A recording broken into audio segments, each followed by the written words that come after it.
আসসালামু আলাইকুম। গল্প ভাবতরঙ্গ লেখনীতে বেলা শেখ। পর্ব ৩। নেক্সট উইকেন্ডে আমাকে বিপিএল এর জন্য যেতে হবে। এদিকে বাড়ির সবাই আনিকার আকত নিয়ে পড়ে আছে। How can I handle all of this in such a short time? তুই প্রপোজ না করে ঋণ পকেটে নিয়ে ঘুরছিস কেন? সেটা বল। তুই প্রপোজ কর, আর আনিকা অ্যাকসেপ্ট করে নিলেই সব ঝামেলা চুকে যাবে। তুই যতটা সহজ ভাবছিস অতটাও সহজ নয়। কঠিনটা কি ভাই? ওর সামনে হাঁটু গেড়ে বসে রিং বাড়িয়ে বলবি, Anika, I can not breathe without you. You are my sweetheart. I love you in every universe. Will you be my sunshine? তারপর ইয়েস বলে খুশিতে আনিকা তোকে জাদুর ঝাপ্পি দিবে। অরুণাভ কল কাটে। শুনতে ইচ্ছে করছে না। সে জানে এমন কিছুই হবে না। কুটনি বুড়ি তার প্রপোজাল জীবনেও অ্যাকসেপ্ট করবে না, উল্টো পচাবে। সে ট্রাউজারের পকেট থেকে ক্ষুদ্র বক্সটা বের করে ঢাকনা খুলে রিংটা হাতে নিয়ে মলিন চোখে দেখল। তার অল্প অল্প করে জমানো সব পরিশ্রম এই প্লাটিনামের রিংটিতে ঢেলেছে। এই রিং তার মালকিনের আঙ্গুলে কবে যাবে? কারো পদচারণার শব্দে অরুণাভ চটপট রিং লুকিয়ে নিল। দৌড়ে রুমে ঢুকে প্রহর সরকার কোমরে দুই হাত রেখে ঈষৎ ঝুঁকে হাঁপাতে হাঁপাতে বলল, ভাইটুস, তুমি বলেছিলে আমার জন্য বউ আনবে। আমার বউ কোথায়? অরুণাবের মলিন মুখে হাসিরা ঝলকায়। বড় বড় পা ফেলে এগিয়ে আসে। বগল দাবা করে প্রহরকে কয়েক পাক ঘুরিয়ে আনন্দিত হয়ে বলল, my little sweet bro Olaf, I missed you so much. Did you missed me? Prahar খিলখিল সুরে হেসে বলল, little little missed you. Why not বেশি বেশি? প্রহর চোখ টিপ টিপ করে বলল, বেশি বেশি তো বউকে মিস করেছি। আমার বউ কোথায় ভাইটুস? অরুণাভ নরম তুলতুলে বিছানায় ছুঁড়ে মারে প্রহরকে। মুখে রাগে রাগে বা ফুটিয়ে বলল, বউ আসার আগেই তাকে বেশি বেশি মিস করছো। বাইটুসকে লিটল লিটল মিস করছো। বউ আসলে তো বাইটুসকে মিসই করবে না। বাইটুস don't love you all of. কি হচ্ছে কি এখানে? তৃতীয় ব্যক্তির আওয়াজে অরুণা প্রহর উভয়েই দরজার দিকে তাকায়। বাবাকে দেখেই প্রহর দৌড়ে এসে বাহুতে ঝুলে পড়ে। চোখ টিপে চোখে পানি আনার চেষ্টা করে বলল, পাপা দেখেছ, বাইটুস আমাকে বউ দিচ্ছে না। তুমি একটু বলো না দিতে। অরুণাভ মাথায় শীতের টুপি গলিয়ে দেয়। লাগেজ খুলে একটা বউ পুতুল বের করে। প্রহর তা দেখেই চেঁচিয়ে বলল, এটা তো চিটিং। আমি ডল বউ নিব না। আমার মানুষ বউ চাই। অরুণাভ বাবার গম্ভীর মুখের দিকে আর চোখে তাকিয়ে বলল, আগে আমার মতো বড় হও, তারপর আব্বু তোমার জন্য লাল টুকটুকে মানুষ বউ এনে দিবে, তাই না আব্বু? অরুণ সরকার কপালে সূক্ষ্ম ভাঁজ ফেলে। প্রহর চোখ ছোট ছোট করে ভাবে কিছু সময়, তারপর প্রশ্ন করে, তাহলে বাইটুসের জন্য বউ আন? অরুণাবের চোখ উজ্জ্বল হতে হতে নিভে যায়। অরুণ সরকার ছোট ছেলের মুখ চেপে ধরে বড় ছেলের উদ্দেশ্যে একরাশ বিরক্তি প্রকাশ করে বলল, দিন দিন বড় হচ্ছ আর লাশ লজ্জা গুলে খাচ্ছ।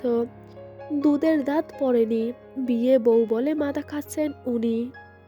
অরুণাভ তীব্র প্রতিবাদ জানালো, আমি কখন বিয়ে করতে চাইলাম? আর বউ বউ তোমার ছোট ছেলে করছে, আমি না। তাকে তো চোখে পড়ে না তোমার? ছোট ছেলের মাথায় বইয়ের ভূত কে নামিয়েছে শুনি? বাবার প্রশ্নে অরুণাবের মুখটা নিভে গেল। থতমত খেয়ে মিচে হামি তুলে বলল, ঝগড়া করিও না আব্বু, আমার ঘুম পাচ্ছে। ওলাফ আমার কাছে থাকবে। তুমি গুড নাইট।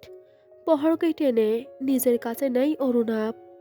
অরুণ তাৎক্ষণিক প্রহরকে নিজের দিকে টেনে নেয়।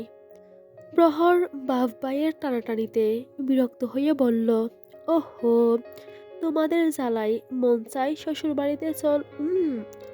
অরুণ সরকার আবারও ছেলের মুখ চেপে ধরে অরুণাবকে জিজ্ঞেস করে, এই ছেলে, ফর্ম ফিল আপ করনি কেন? অরুণাবের চোখে মুখে ভয় পরিস্ফুটিত হয়। চাচুর চামচিকাটা নিশ্চয়ই সব বলে দিয়েছে। সে এখন সরকার সাহেবকে কি জবাব দিবে? সে মিনমিনে সুরে বলল, আমি সমস্ত ফোকাসটা বিপিএলে দিতে চাইছি। এরপর এশিয়া কাপ আছে।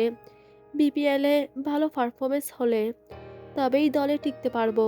এর মাঝে পরীক্ষা কিভাবে দিব? রেজাল্ট খারাপ হলে তুমিই তো বকবে।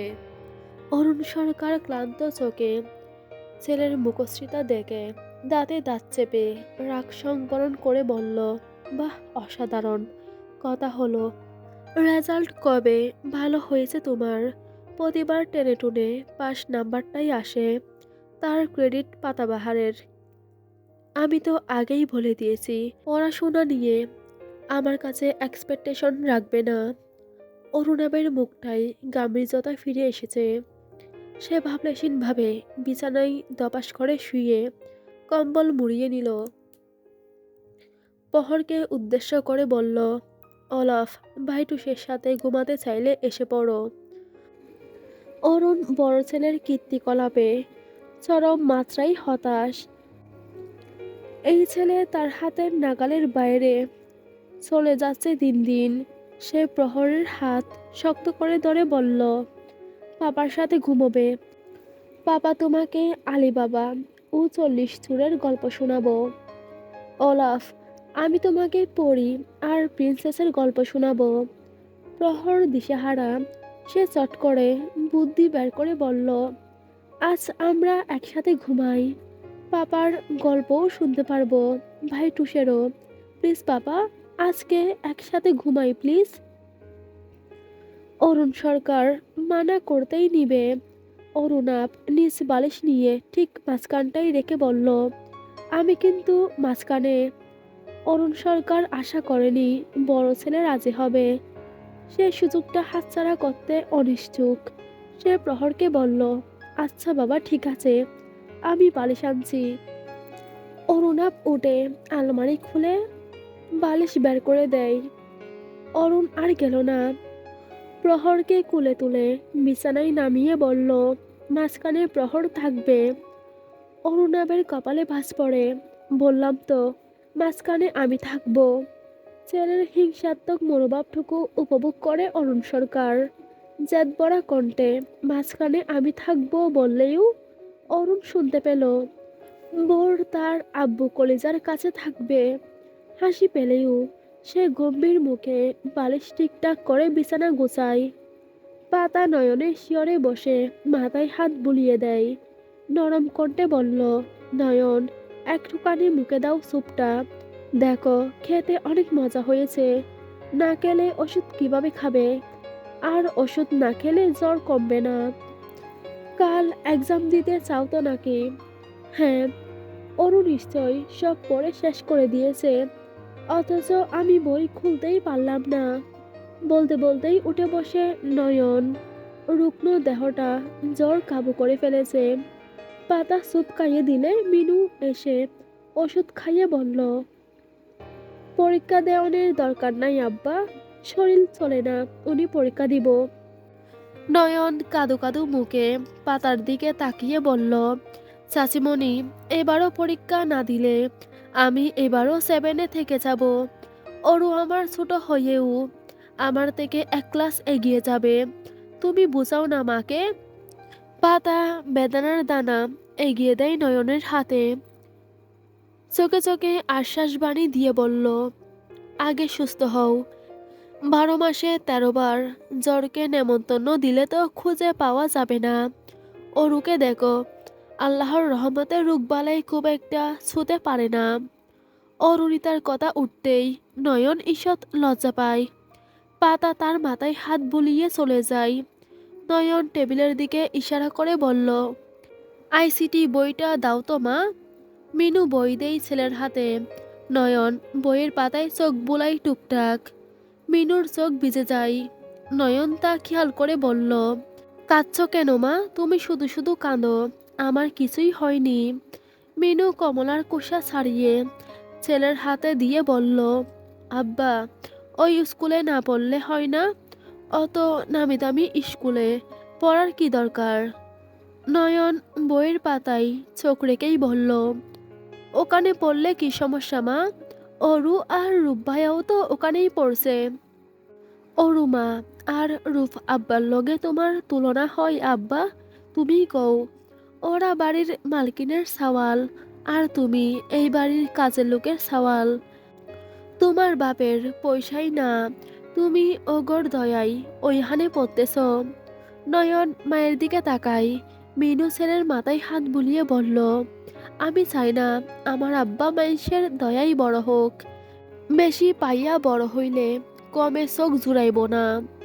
নয়ন বই ছুঁড়ে ফেলে রাগ দেখিয়ে বলল, আমি চেয়েছিলাম ভর্তি হতে, অরুর বাবা ভর্তি করিয়ে দিয়েছে। আমি কবে ওদের কাছে হাত পেতেছি? সবসময় তোমার এক কথা ভালো লাগে না। যাও আমার ঘর থেকে। মিনু মেঝেতে পড়ে থাকা বইটা তুলে দিয়ে বেরিয়ে যায় ঘর থেকে। আবারই দরজায় দাঁড়িয়েছিল। মিনুকে দেখে বলল, ওই স্কুলের বেতন অহন আমিই দিমুনে। তাহলে তো তোমার সমস্যা থাকবে না। মিনু কিছু না বলে চলে যায় ঘরে। আবারই ছেলের ঘরের দরজা বন্ধ করে মিনুর পিছু পিছু যায়। মহিলার সবেতে সমস্যা। এত বছর ধরে এই বাড়িতে আছে। বাড়ির সবাই পরিবারের সদস্যই মনে করে। কোনোদিন তেরা বেঁকা কথা তো দূর, হেয় দৃষ্টিতেই দেখেনি। বর রূপ অ্যানি অরুর মতোই তার ছেলেটাকেও বেশ স্নেহ করে। অথচ এনার চোখে সেই স্নেহ দয়া লাগে। পাতা নিজ ঘরের দিকে যাচ্ছিল। হঠাৎ পিছু ডাকে কেউ। সেই পুরনো ব্যঙ্গাত্মক ডাক। মাঝে মাঝে ইচ্ছে করে কান টেনে দিতে, অবশ্য দিলেও কেউ ভুল ধরতে পারবে না। আম পাতা জোড়া জোড়া একটা ফেভার চাই। পাতার একটি মাত্র জকরুটে দেবর আরিয়ান সরকার পাতার সামনে এসে দাঁড়ালো। পাতা দাঁত বের করে হেসে বলল, ফেভার চাইলে গলার টোনটা একটু না অনেকটাই পরিবর্তন করতে হয়। যেমন? যেমন, বড় ভাবি প্লিজ আমাকে সাহায্য করুন, এভাবে অনুরোধের সুরে বলুন। আরিয়ান হেসে উঠল, হাত উঁচিয়ে পাতাকে নিজ উচ্চতা দেখায়। পাতার মাথা হতে হাত ঘুরিয়ে স্বীয় কাদের ইঞ্চি কয়েক নিচে মাফ দাঁড় করিয়ে বলল, হাঁটু সমান মেয়েকে নাকি বড় ভাবি ডাকবো? How funny! বলি তেজপাতা চলবে নাকি ধনে পাতা ডাকবো? পাতার ইচ্ছে হয় লোকটাকে তুলে আছাড় মারতে, কিন্তু হাতিকে কি আর চুনোপটি তুলতে পারবে? তাই সে হাত বাড়ায়, আজ কান টেনেই ছাড়বে। আরিয়ান হেসে বলল, তেজপাতাই ঠিক আছে। আর কিছু থাক বা না থাক, তেজ ঠিকই আছে। আপনি একটা ইতর প্রাণী। বয়সে না হলেও সম্পর্কে আমি আপনার অনেক বড়। I deserve some respect. বিশ্বাস করো আমপাতা, আমি পুরো মার্কেট ঘুরেছি, শুধিয়েছি, কিন্তু কোনো দোকানই কেজি খানেক রেসপেক্ট দিল না। দিবে কিভাবে? আপনি একটা ঝকরুটে, তার উপর ইতর। আপনার ফেভার আপনি চিবিয়ে চিবিয়ে খান। পাতা তাকে পাশ কাটিয়ে চলে যেতে নেয়। আরিয়ান হেসে আবারও ডাকলো। পাতা থামলো না বিদায়, বড় বড় পা ফেলে সামনে দাঁড়িয়ে বাঁধা হয়। এবার মজা পাশে রেখে সরাসরি বলল, বায়া তৈমুর আর আনিকার দেখা সাক্ষাতের কথা বলল। মানে পারিবারিকভাবে কথা আগানোর আগে বাচ্চারা একে অপরের সাথে কথা বলে নিক। তৈমুরকে ফোন করলে ও কাল সকালের কথা জানালো। রুবি মেয়েকে বলেছে, আমার জেদি মেয়েকে তো জানোই, তাকে কেন আগে এই বিষয়ে জানানো হয়নি? ব্যাস, মা মেয়ের লেগে গেল। তুমি একটু আনিকাকে বোঝালে ভালো হয়। তুমি বললে আনিকা মানা করবে না, আমি জানি। প্লিজ ভাবি। পাতা মনোযোগ সহকারে শুনে শেষে ভাবির সম্বোধনে খোঁচা দিতে ভুলল না। সরকার গোষ্ঠী তাই এমন, যখন প্রয়োজন পড়ে মুখ দিয়ে তাদের মধু ঝরে। আরিয়ান চেতে গেল, একদম গোষ্ঠী তুলে, কথা বলবে না। আম পাতা জোড়া জোড়া। পাতা হেসে বলল, ছেলে মানুষ এতটা জকুটে হয়, আপনাকে না দেখলে বিশ্বাসই করতাম না। আমি যেটা বললাম, সকালে বুঝিয়ে পাঠিয়ে দিব। আরিয়ান স্বস্তি পায়। পাতা নিজ ঘরে গিয়ে দেখে জনমানব শূন্য। পাতা মেয়ের ঘরে আসে। অরুণিতা বইয়ে ডুবেছিল। অরুণিতা মাকে দেখে বলল, কিছু বলবে মাম্মাম? আম্মু, একটু কম কম পড়লে হয় না? পাতা মেয়ের ফুলো ফুলো গাল টেনে বলল। অরুণিতা বাবার মতো কপাল কুঁচকে বলল, না হয় না। তুমি আমাকে ডিস্টার্ব করতে এসেছো? না, আমার ঠোঁট তোর কপালে আদর দিতে এসেছে। বলেই পাতা মেয়ের কপালে চুমু দিল। অরুণিতা একটু মুচকি হেসে মায়ের কোমর জড়িয়ে বলল, মাম্মাম তুমি অনেক সুইট, বাট এখন যাও, আমাকে পড়তে হবে। থাকতে আসিনি তোর কাছে, আমার ফোন নিতে এসেছি। ফোন কই? অরুণিতা বইয়ের পাশ থেকে ফোনটা বের করে বলল, থাক না আমার কাছে, ফোন দাও। অরুণিতা গম্ভীর মুখে ফোন দিয়ে দেয়, সাথে বলল, এবার বার্থডেতে আমার ফোন চাই। আমার সব ফ্রেন্ডের ফোন আছে, সেটা তোর পাপাকে বলিস। আমার কাছে জ্ঞান জ্ঞান করে লাভ নেই। পাতা তার অভিমত জানিয়ে বেরিয়ে যায়। অরুণিতা রাগে বইটি ছুঁড়ে মারে উদ্দেশ্যহীন। টেবিলে মাথা এড়িয়ে গুমরা মুখে বসে রয়। পাতা ছেলের ঘরে আসে। ঘরে ড্রিম লাইট জ্বলছে। পাতা বিছানার দিকে তাকায়। মুখ জুড়ে মিষ্টি হাসির সন্দেশ। বিছানার বাম পাশে নাক উঁচু ম্যানারলেস লোকটা চিত হয়ে চোখের উপর এক হাত রেখে শুয়ে আছে। বড়জন মাছ বিছানায় বাবার দিকে মুখ করে এক হাত বাবার গলা জড়িয়ে নিয়েছে, আর ছোটজন বায়ের পেট জড়িয়ে পা তুলে দিয়েছে। পাতা সাবধানে লাইট জ্বালালো। মধু মিশ্রিত মুহূর্তটাকে ফোনে বন্দি বানায়। অরুণের পাশে এসে কম্বল টেনে ঠিক করে দেয়। নিচু ঝুঁকে কাঁচা পাকা মেশালো দাড়িতে আচ্ছাদিত চোয়ালের একপাশে চুমু দেয়। দনুকের মতো বেঁকে বড় ছেলের কপালের একপাশে স্নেহ ঢেলে দেয়। কপালের কোণের আগাতে ছুঁয়ে দেয়। এই পাশে ছোট জনকে টেনে কুলে তুলে নেয়। সুইচ বোর্ডের দিকে এগোবে তখনই চিরচেনা সম্বোধন।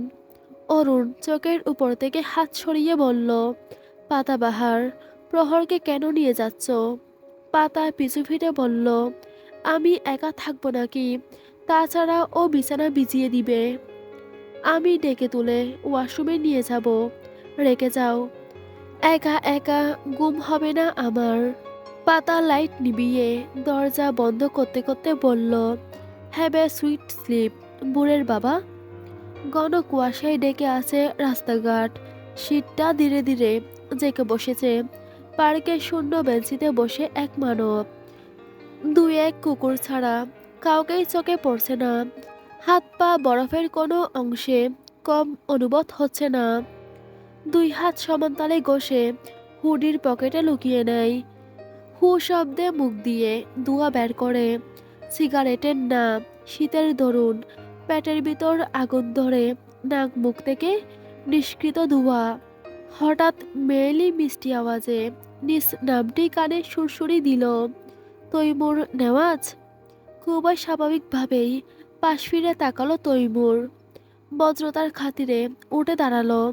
স্বভাবসুলভ মৃদুবন্ধ হেসে বলল, জি, আমি তৈমুর নেওয়াজ। আনিকা হাঁপ ছাড়ল।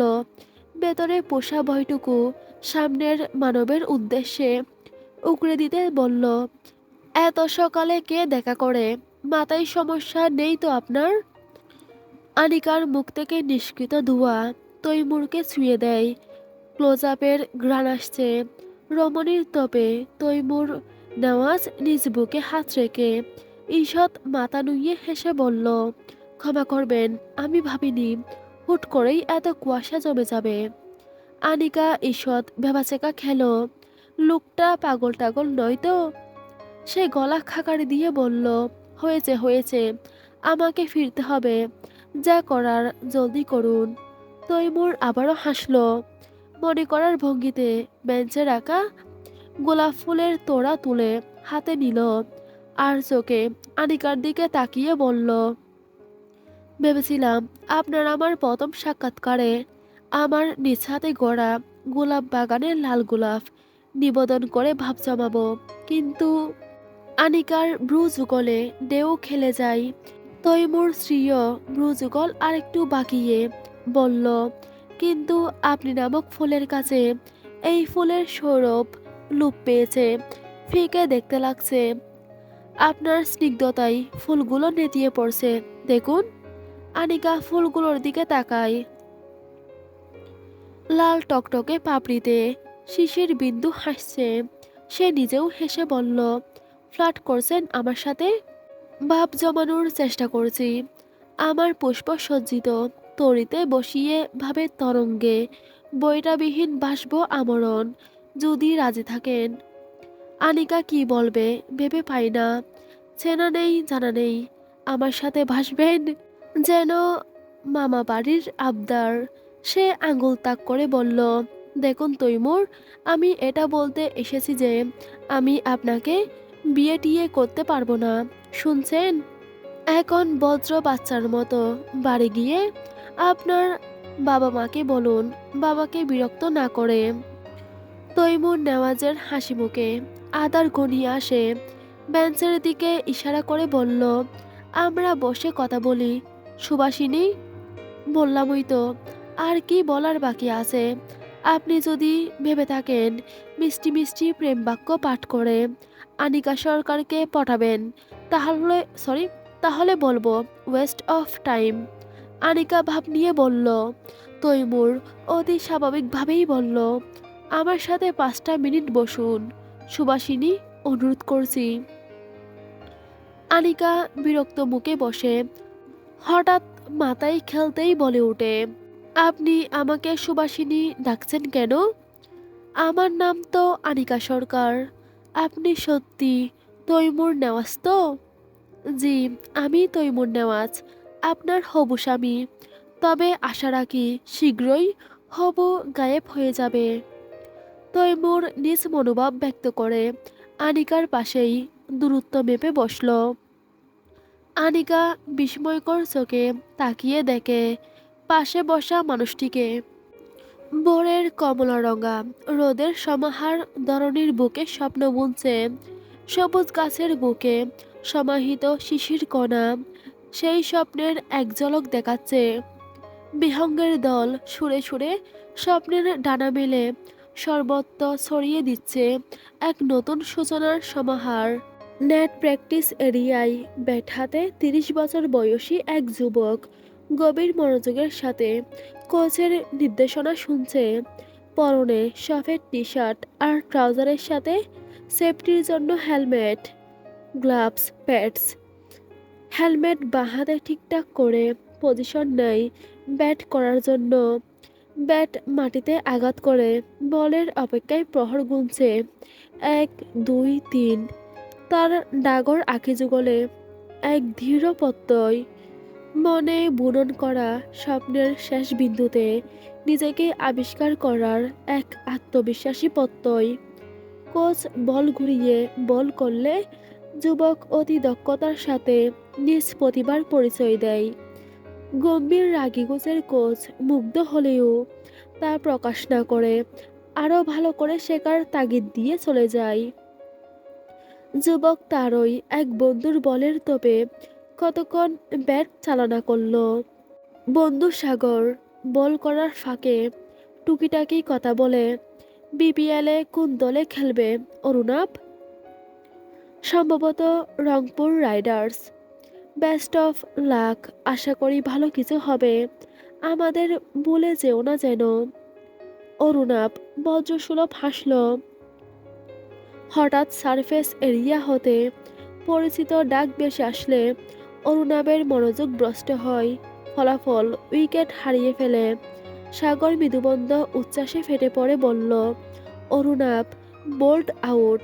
মনোযোগ কোথায় তোমার? অরুণাভ হেলমেট খুলে মুচকি হাসল। দাঁতের সাহায্যে হাতের গ্লাভস খুলে বলল, I need a break. You carry on Sagar. Net practice area হতে অরুণাভ সারফেস এরিয়ার দিকে চলে যায়। বাল্যকালের প্রাণপ্রিয় বন্ধু টুটুল আনাকে কোলে নিয়ে দাঁড়িয়ে আছে। অরুণাভ সরকার বন্ধুর কোল থেকে আনাকে নিয়ে বুকে জড়ায়। আনাকে কোথায় পেলি? আনা এতক্ষণ চটফট করলেও মালিকের আদরে শান্ত হয়ে এসেছে। পেটে হাতের থাবা বসিয়ে মিউ মিউ ডেকে আদর চাই। অরুণাভ গায়ে হাত বুলিয়ে দিতেই গুটিয়ে গেল প্রাণীটি। টুটুল বিড়ালের কান টেনে দিয়ে বলল, তোর খোঁজে তোর বাড়িতে গিয়েছিলাম, তোকে না পেয়ে তোর সো কল্ড গার্লফ্রেন্ডকে তুলে এনেছি। কিন্তু তোর গার্লফ্রেন্ড খুব লয়াল। দেখ, খামছে রক্ত এনে দিয়েছে। অরুণাভ বন্ধুর রক্তকে গুরুত্ব দিল না। ব্রুজুগল কুচকে বলল, বাড়িতে কেন গিয়েছিলি? বন্ধুর বোনকে খুব মিস করছিলাম তো। কথা শেষ করতে পারল না। অরুণাবের ব্যাট 50-এতে ঠিকই থাবা মেরে দিয়েছে। টুটুল কটমট চোখে তাকিয়ে বলল, শালা হারামি। টুটুল সিঙ্গেল মরবে তবুও তোর বৎরাগী গোমরামুখ বোনের দিকে ফিরে পুচ্ছি দিবে না। ভাই, মেয়ে মানুষ হবে সফট মাইন্ডের কিউটি পাই, আর তোর বোন পারমাণবিক মিসাইল, আস্ত আতঙ্ক। অরুণাবের শান্ত মুখে হাসির সম্ভার। টুটুল থেমে নেই। বন্ধুর বোনের প্রতি তার ক্ষোভের সীমানা আকাশ ছাড়িয়ে মহাকাশে চলে গেছে। বন্ধুর আগমনে প্র্যাকটিস আজকের জন্য স্থগিত রেখে স্পোর্টস ব্যাগ কাঁধে ফেলে বেরিয়ে পড়ে।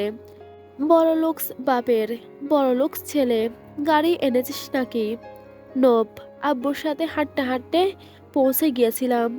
তুই বাইক এনেছিস? বলেই অরুণাভ হাত পাতে। টুটুল বোতা মুখে বাইকের চাবি বন্ধুর হাতে রেখে বলল, আস্তে ধীরে, মানুষের মতো বাইক চালাবি। এখনো সিঙ্গেল আমি, একটা গার্লফ্রেন্ডও নেই। অকালে মরতে চাই না। অরুণাভ আনাকে বন্ধুর কোলে হস্তান্তর করে পার্কিং জোনে পৌঁছায়। বাইক নিয়ে বেরিয়ে পড়ে ব্যস্ত শহরে। বাইকের গতি যেন রকেট ছুটছে। টুটুল ঈষৎ ভয়ে পেছন থেকে বন্ধুর কাঁধে হাত রাখল। মরলে একসাথেই মরবে, সে একা মরতে পারবে না। কাঁধ থেকে হাত ছড়া, এত চিপকাস কেন? অরুণাবের ধমকে টুটুল হাত ছড়িয়ে নেয়। ফোনের টুংটাং শব্দে অরুণাব বাইকের স্পিড কমায়। টুটুলকে বলল, ফোনটা রিসিভ করে কানে ধর, আব্বু কল করেছে। টুটুল হুডির পকেট থেকে ফোনটা বের করে, তবে রিসিভ করে না। কল কাট করে ফোন সুইচ অফ করে রেখে দেয়। ভাই, একজন গার্লফ্রেন্ডও তার বয়ফ্রেন্ডকে এতবার কল দেয় না যতবার আঙ্কাল তোকে দেয়। ঘন্টায় ঘন্টায় কল আসে তোর ফোনে। মাঝে মাঝে আমিই বিরক্ত হয়ে যাই। তোর বিরক্ত লাগে না? হেলমেটের ভেতর থেকে উকি দেওয়া আঁকি যুগল হাসছে। অরুণাবের পক্ষ থেকে জবাব আসে, কখনো না। টুটুল মুখ ভেঙায়। কল কাটা নিয়ে দুজনের লেগে যায় গুতোগুতি। বেচারি আনা দুজনের টুকরা টুকরিতে বিরক্ত হয়। সিগনালে বাইক থামলে টুটুল সর্বদূরের প্রাইভেট কারের খোলা জানালার দিকে তাকায়।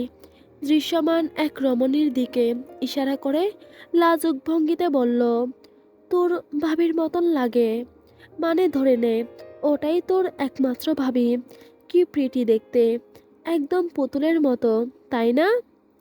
অরুণাভ হেলমেটের গ্লাস তুলে গাড়ির দিকে দৃষ্টি ফেলে কোনা চোখে বন্ধুকে ইশারা করে শুধায়, পছন্দ হয়েছে? তা আর বলতে, ভাই, কি কিউট দেখছস? তোর আনাফানার থেকেও বেশি কিউট। কোনো কিছুর কমতি নেই, সাথে বাপের টাকাও। অরুণাভ তড়িৎ গতিতে ঘাড় বাঁকিয়ে বন্ধুর দিকে তাকায়। টুটুল মাথা চুলকে হেসে উঠল, তুই তো বড় লোকস, তোর সকিনা বিবি হলেও চলবে। আমি গরিবস, আমারে তো বড় লোকস বাবা কি পারি, পটাতেই হবে। বড়লোক হওয়ার এটাই শেষ রাস্তা। অরুণাভ বন্ধুর মাথায় গাঁটটা মারল। টুটুল আবারও গাড়ির দিকে ইশারা করল। ভাই দেখ, মেয়েটা সত্যিই গুড লুকিং, শুধু মুখে হাসিটা নেই। হাসি থাকলে বেশ লাগতো কিন্তু। অরুণাভ আর তাকালো না, তবে তার হিংসুটে মন কুটকুট করে ওঠে। বেশি সুন্দরী মেয়েরা খচ্চর হয়। ওদিকে তাকাস না টুটুল, মেয়েটাকে সুবিধার লাগছে না। টুটুলের মুখে নাকশতা, সে গাড়ির মেয়েটার দিকে এখনো তাকিয়ে আছে। কোলে থাকা বিড়াল ছানা হুট করেই রাস্তায় নেমে পড়ে। সেই গাড়িটির কাছে যায়, নখ দিয়ে আঁচড় কাটে গাড়ির গায়ে। অরুণাভ তাকে ডাকে, Ana, my little baby, come back to me. গাড়ির খোলা জানালায় কনুই ঠেকিয়ে উদাসী স্বপ্নবোনা মেয়েটি পাশে তাকায়। পরপরই জানালা দিয়ে মাথা বের করে নিচের দিকে তাকায়। হোয়াট হ্যাপেন পত্র? Being your head inside right now. বাধ্য মেয়েটি মাথা ভেতরে নেয়। ধীরে ধীরে জানালার কাছ উপরে উঠে গেল। তন্মধ্যেই সবুজ বাতি জ্বলে ওঠে। সব গাড়ি ছুট লাগানোর প্রস্তুতি নিচ্ছে ক্রমান্বয়ে। টুটুল নেমে আনাকে কোলে তুলে ফিরে আসে। বীরে বিএমডাব্লিউ গাড়িটি হারিয়ে যায়। টুটুলের হাই হুতাশ শুরু হয়। অরুণা বিরক্ত হয় বটে, ধমক দিলে টুটুলের হাই হুতাশ আরও বেড়ে যায়। তুই হচ্ছিস আমার লাইফলাইনের একমাত্র ভিলেন, তোর জন্যই আমি আজও সিঙ্গেল। রাতভর জেগে গার্লফ্রেন্ডের সাথে কথা বলার বয়সে ইনস্টায় রিলস দেখে রাত্রি পার করি। অরুণাভ বাইক স্টার্ট দিয়ে বলল, আগে আমার লাইফলাইন ঠিক হোক, তারপর তোকেও একটা খুঁজে দিব। টুটুল গুমরা মুখে বলল, তোদের মধ্যে তো ভাবটাই হলো না। ভাব তরঙ্গ কবে হবে?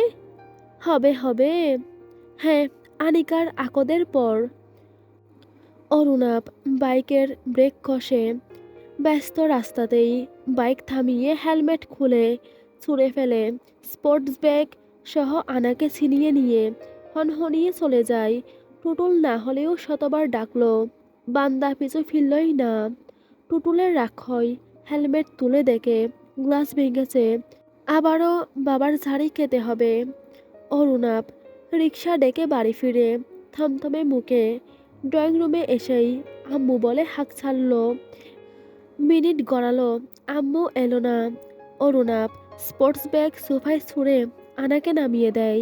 হাত পা ছড়িয়ে বসতেই রূপক সরকারের দেখা মিলে। সে ইশারায় কাছে ডাকে। রূপক বুতা মুখে এগিয়ে আসে। অরুণাভ হুকুম তামিল করল, আমার জন্য এক গ্লাস পানি আন। রূপক সরকার অনিচ্ছা সত্ত্বেও পানি এনে টি টেবিলে রাখল। অরুণাভের পছন্দ হলো না। ভ্রুকুটিতে বাস ফেলে বলল, হাতে দে। তোমার হাত নেই? আছে, দেখবি? রূপ গালে হাত রেখে না বুঝাই পানির গ্লাস তুলে বলল, মুখে তুলে খাইয়ে দিই ভাইয়া। অরুণাভ ছিনিয়ে নেই গ্লাস, জিজ্ঞাসা করল, আম্মু কোথায়? আমা তো প্রহরকে গোসল করিয়ে দিচ্ছে। কুটনি বুড়ি? আপু তৈমুর ভাইয়ার সাথে দেখা করতে গেছে। অরুণাভ সদ্যই গ্লাসে চুমুক দিয়েছিল। রূপকের কথায় নাকে মুখে পানি উঠে বিষম খায়। রূপক তার মাথায় চাপড় মেরে বলল, কি হলো? অরুণাভ রীতিমতো রাগে কাঁপছে। সে গ্লাস রেখে বলল, কোথায় দেখা করবে ওরা? রূপক সাদাসিধে মনে জানিয়ে দেয়। অরুণাভ গাড়ির চাবি এনে বেরিয়ে পড়ে। কুটনি বুড়ির সাহস কত বড় অচেনা লোকের সাথে দেখা করতে যায়। আজ মেয়েটার একদিন তো তার কয়দিন লাগে দেখা যাক। বয়সে কোনো রকম সমস্যা হলে প্লিজ ক্ষমা সুন্দর দৃষ্টিতে দেখবেন। এমনিতেই সর্দি, তার উপর নয়েস, একটু মানিয়ে নেবেন কষ্ট করে। আর হ্যাঁ, গল্পটা রানিং, লেখিকা রেসপন্সের উপর ভিত্তি করেই পর্ব দেয়। এই পর্বটা একটু আগেই দিয়েছিল, আর আমি ভয়েস দিয়ে আপনাদের মাঝে দিয়ে দিচ্ছি। পরবর্তী পর্ব লেখিকা যখনই দিবেন আমি তখনই ভয়েস ওভার দিয়ে আপনাদের মাঝে দিয়ে দিব। ভালো থাকবেন।